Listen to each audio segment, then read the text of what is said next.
हा आहे कैरीचा सार. जसा दिसायला छान दिसतोय तसा चवीलाही एकदम भन्नाट लागतो आणि एकदम पौष्टिक असतो. तुम्हाला जर आंबे खाऊन बाधत असतील तर तुम्ही हा सार तर नक्की करून बघा. अजिबात काही त्रास होत नाही. गळ्याला गरम गरम शेक देत नुसता पीत राहावं असा वाटेल. असा गरमागरम रसरशीत कैरीचा सार प्यायचा असेल तर हा व्हिडिओ पूर्ण पहा. पूर्ण रेसिपी मी दिलेली आहे आणि याच स्टेप जर तुम्ही फॉलो केलात तर मस्त सार होईल कैरीचा. तर चुकारकाम या माझ्या यूट्यूब चॅनलवर तुमचं सगळ्यांचं मनापासून स्वागत आहे. तर आपण चला वळूया रेसिपीकडे. इथे मी एक कैरी स्वच्छ धुवून घेतलेली आहे. मीडियम साईजची ही कैरी आहे. कुकरमध्ये मी थोडंसं पाणी घेतलेलं आहे. नंतर पाणी आपल्याला वाढवताही येतं म्हणून मग आधीच मी थोडंसंच घेतलं आहे. कैरी कुकरमध्ये ठेवायची, काही घालायचं नाही, फक्त पाण्यात ती उकडवून घ्यायची आपल्याला. म्हणून कुकरमधच्या फक्त 2 शिट्ट्या पुरेशा आहेत. वाटलंच तर तुम्ही कैरीला कटसुद्धा देऊ शकता. मी थोड्या वेळाने झाकण काढून कट दिला होता कैरीला. कधी कधी जर आपण जास्त शिट्ट्या काढल्या कुकरच्या तर कैरी फुटतेसुद्धा आतमध्येच. फुटते म्हणजे आपोआप कट जातो. त्यामुळे जर आधी कट दिला नसेल तरीही साल इझिली निघून येतं. साल काढण्यास खूप मग सोपं पडतं. हे बघा, साल असं इझिली निघून येतं आणि त्या सालला थोडंसं जर गर राहिलेला असेल तर तो पण आपण काढून घ्यायचा.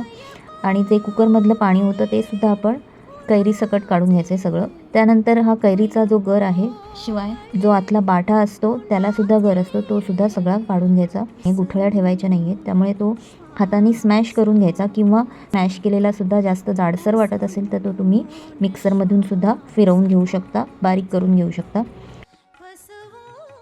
आता हा स्मॅश केलेला गर मी दुसऱ्या एका पातेल्यात घेते म्हणजे गरम पाणी मिळवता येईल. सार वाढवण्यासाठी नेहमी गरम पाणीच घ्यायचं. आपल्याला वाढवायचं आहे सार. सो मी पाणी तापत ठेवलं इथे आणि त्याच्यात मी गूळ टाकलेला आहे. आपल्याला कैरीचा आंबटपणा पूर्णपणे घालवण्यासाठी गुळाची मदत लागते. म्हणून मग हा ढेपेचा गूळ आहे. तर गरम पाण्यात टाकून गूळ पूर्ण वितळवून घ्यायचा आणि त्यानंतर मग तेच गरम पाणी आपण सार वाढवण्यासाठी वापरू शकतो. गुळाचं पाणी ॲडजस्ट करायचं. आंबटपणा आणि गोडपणा अगदी मीडियम टेस्ट हवी याची. गोड पण नको, आंबट पण नको अशी. सगळं मिक्स केल्यानंतर एकदा टेस्ट करून बघायचं. त्याप्रमाणे गुळाचं प्रमाण वाढवून थोडासा सार वाढवायचा. कैरी उकडल्यावर लगेच सार करायला घेतलं तर असं वेगळं गरम पाणी करण्याची गरज भासत नाही. गूळ वितळून घेण्यासाठी गूळ पटकन त्याच्यात विरघळून जातो. तर आधीच्या ज्या स्टेप्स बघितल्या त्या सगळ्या कैरीचं पन्ह करण्यासाठी वापरतात आणि त्याच्यात वेलची, जिरे पूड घालून पन्ह आपण ते पिऊ शकतो. पण आता त्याच्या पुढची स्टेप बघायची असेल, तुम्हाला सार करायचं असेल तर असं वाटण करून घ्यायचं. एका पातेल्यात तेल घेऊन फोडणीसाठी आपण मोहरी घालायची त्याच्यात आणि अगदी अशी कडक फोडणी द्यायची ह्या साराला. ते सार मी ह्या फोडणीत घातलेलं आहे. त्यानंतर हिंग, हळद आणि मगाशी केलेलं वाटण असं सगळं मिक्स करायचं. चवीपुरतं मीठ टाकायचं आणि एक सणसणीत असा कड येऊ द्यायचा या साराला. म्हणजे तुमचा हा कैरीचा सार एकदम तयार. छान वास येतो फोडणी दिल्यावर सुद्धा.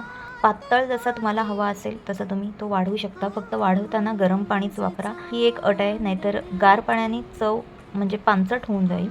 म्हणून मग गरम पाणीच नेहमी वापरत जा. जास्त पण पातळ करू नका, एवढा दाटसरच असावा. साधारण 2 ते 3 दिवस हा टिकतो सार. तर असा गरम गरम सार पिण्यात जे सुख आहे ते तुम्ही पण अनुभवा. रेसिपी माहीत असेल तरीसुद्धा आणि रेसिपी आवडली असेल तरीसुद्धा लाईक आणि सबस्क्राईब करायला बिलकुल विसरू नका. कमेंट करून सांगा तुम्हाला रेसिपी कशी वाटली. चला भेटूया आता पुढच्या व्हिडिओमध्ये. व्हिडिओ पूर्ण बघितल्याबद्दल खूप खूप धन्यवाद.